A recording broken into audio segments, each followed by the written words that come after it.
Hello again, Taurus. It's Didichi here from astrology.com.au. It's an important month, it's July 2021, and I want to talk you through some of the difficult aspects, especially from day one. If you notice here, this powerful opposition from Mars to Saturn. Although Venus is here, which is your ruling planet, this shows a lot of tension, frustrations, and struggles in your domestic sphere. Fortunately for Venus, that softens the impact, but it still makes you rather passionate and reactive. This combination of Mars and Saturn is very devitalizing. It actually causes you to withhold your feelings, and they're not necessarily good feelings. Especially around the 5th, have a look at this tight square between Uranus and the transiting moon as well on this area of domestic activity. So you've got to manage that. We see here that by around the 7th, Mars has passed that critical point, but the passionate combination of Venus and Mars is still there in your 4th house, cautioning you, particularly after the new moon, which takes place on the 10th.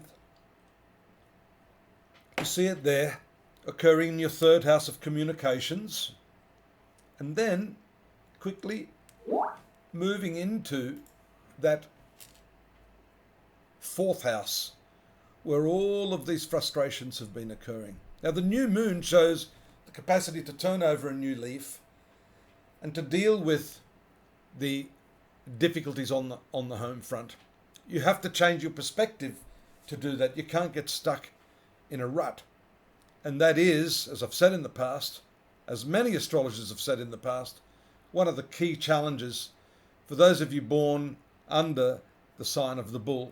Adaptability, resilience, rolling with the punches is the name of the game, especially when you've got this very heavy concentration of energy across the 4th house and the 10th house as well, which is your career.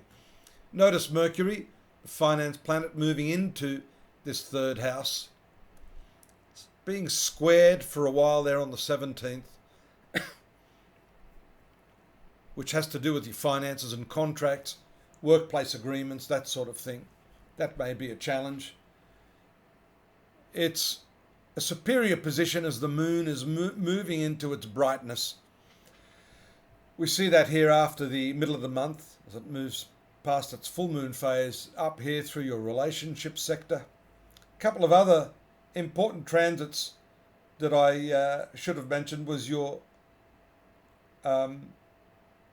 it's coming now actually. I'm going to mention it. It's the transit of your ruler into this 5th house of debilitation, which is not always easy. It gives you the creative impulse, but perhaps not the power or the drive to follow through on your activities or plans. That will be quickly sorted out when Mars moves here to Virgo a little later, and it'll kickstart Venus. Notice all of these difficult aspects. The Sun moves to its new position of Leo there around the 23rd, 24th. That again brings some fire back into the picture on the domestic front. And of course you've got that opposition from Sun and Mercury to obsessive Pluto in this area. We call this the IC, the Imam Chali. It's the lower part of the horoscope having to do with your inner feelings, your family life, real estate, and all of those sorts of issues. They will definitely be triggered by this concentration of energy here in your 4th house. That seems to be a recurrent theme this month, doesn't it? Even towards the end of the month. I missed that full moon, which is taking place on the 24th up here. Let me just have a look back at where that takes place. It actually takes place there in your 10th house of career, along with that sobering Saturn. So there may be some need for you to withdraw your feelings, not share so much in terms of your work. The Sun in the lower portion of the horoscope is also not particularly conducive to pushing your professional goals and objectives right now, and that makes sense if you've got a lot of energy being directed towards your family, which it seems to be. There we see around the 28th, 29th, I think, the movement of Mercury also into that place. That's going to help these fiery planets, which have reignited any of those concerns we had in the early part of the month. And Mercury is the natural communicative planet for you, Taurus. So that is a great help to you, especially in this motion of the moon darkening as it does towards the end of the month on the 30th and the 31st, which is the final day of the month. You should be relying on these creative urges. I didn't mention the fact that Jupiter also transits back into your 10th house.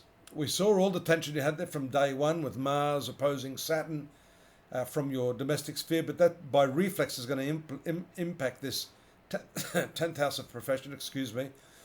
And with Jupiter moving back into this area, that will definitely require some sort of review of your work and your workplace contracts, the way you get on with your employer, managers, and that sort of thing. Hope you'll join me next month. In the meantime, don't forget to take a look at the text version of what we've got going for you there at astrology.com.au. Daily, weekly, monthly, and yearly readings, along with a lot of free psychic oracles. Subscribe below, and you can always drop me a line if you have some comment. And I look forward to seeing you here. Stay safe. Bye-bye.